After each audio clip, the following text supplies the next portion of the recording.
founder of Woofur. Today I'm going to be teaching you guys how to sanitize your dog's paws from coming in from the outdoors. Now that everybody is very wary of what not to do with their dogs, for example, not using disinfecting wipes like Lysol wipes and not using hand sanitizers on your pets like we talked about a couple days ago, there's a really good solution for you guys that you can utilize by purchasing one of these small little bottles. These are iodine solutions, which I just picked up from my local drugstore.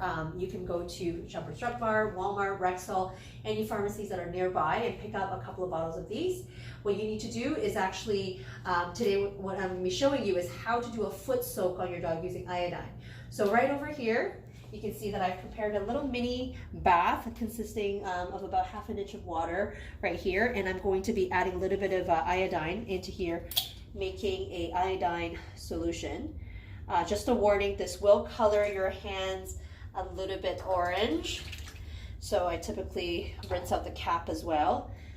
For a size of this kind of tub, you probably want to do about 2 to 3 capfuls. The color you're looking for is a diluted iced tea color. So with this tub, I'm probably going to do about 3 capfuls.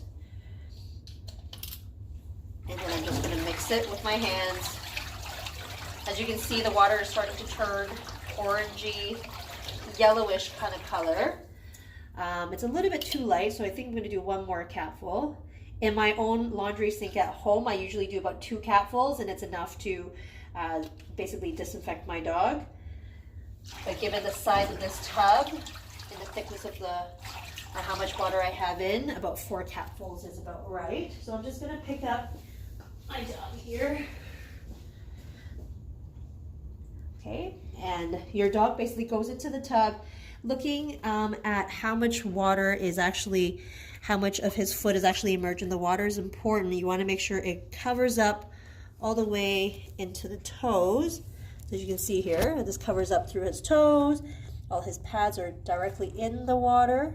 So this is when I know that he's able to get a good soak. So then my dog will just basically stand in here, and you can use your hands to help basically rinse out, rub some of the solution into the pads, as you can see here, and you would do it for all 4 paws. If you have a white color dog, just a warning, this will change their fur color a little bit. You can see my dog's toes are red. It is from the iodine from daily use, so it does change their fur color.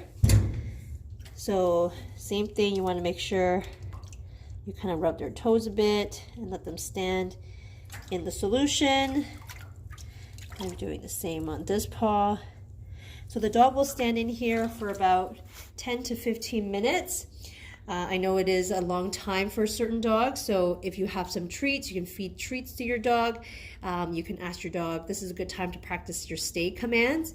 Keep your dogs engaged and just teaching them that when they're able to stay still, it is a positive experience and you'll reward them appropriately, okay? So this is a really good solution for you to do so. Try to do this whenever your dog comes back from the outdoors, just so that you can prevent tracking any bacteria and viruses into your home. This is a good daily practice even after the whole pandemic is over, because I've been doing this with Roller for the last 6 years, because he is extra sensitive to things on the ground and he ends up absorbing it into his bloodstream. So for dogs who are extra sensitive, or even for the healthy dogs, every single day I recommend you doing this as soon as you get back into your home from the outdoors. Don't just wipe their paws with a cloth, because bacteria still stays on top of on the foot pads. Instead, put them into the sanitizing bath and give them a good foot soak such as this. If you have a large dog, you're probably thinking, well, how can I do this conveniently? I can't just carry them and put them right into my laundry sink because they'll probably be too big. So what you can do, and I've suggested this to other clients, is pick up round little buckets from the dollar store. They're only $1 or $2. Pick up 4 buckets so that you set up all 4 areas where your dog can just stick in their paws and they can just stand there. Some other clients have also used pasta pots. So obviously, if the dollar store is not open or you can't find these big round pots, if you have pasta pots or just cooking pots, use that as well, and that becomes 1 pot per paw, and your dog can just stand inside the pots and just soak their pads for about 10 to 15 minutes as well. So you can try that and let me know how things go. Obviously Wooler here, he's pretty used to standing in the tub, so he doesn't react, but certain dogs who's never been in that situation, they may freak out, so you may have to stand nearby, provide comfort, and obviously lots of treats to teach your dog that he or she is doing a good job, okay? So if you have any questions, feel free to leave a comment below, DM us with your questions, or email us at info@woofur.ca. Thanks so much for watching.